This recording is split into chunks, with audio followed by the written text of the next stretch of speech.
We just made $500 at this FBI agent's estate sale. Here's what we picked up. First, with this table full of old electronics, we found these Walkman. This one wasn't worth much, but this other one was only going to be $5. We should sell it for about $30 once we make sure everything works on it. Now, this guy was really into sports. He had so many vintage clothing from different teams such as the Yankees, Bucks, and Rays, but we'll come back to that in just a second. Now, right next to all this clothing was one of my favorite sections, which were the ties. They only wanted $1 each, and we were able to find some good ones. We found a polo one that we sold for $15. Then we found some Brooks Brothers ones that we sold for about $21.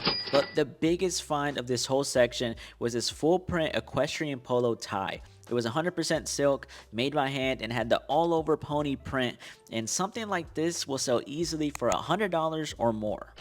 So like I said, this guy had so many vintage items, and after getting through all the clothes, at the very end of this rack, we found an absolute grail.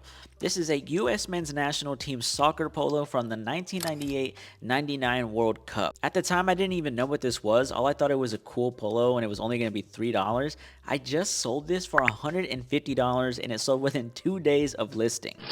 Now, eventually we made it to the garage where we found our most insane find ever. This was an original Apple iPod from 2001. I've already made a video on this, but we got it for $10. And yes, eventually we did sell this and we got $300 for it, and I only slightly regret it.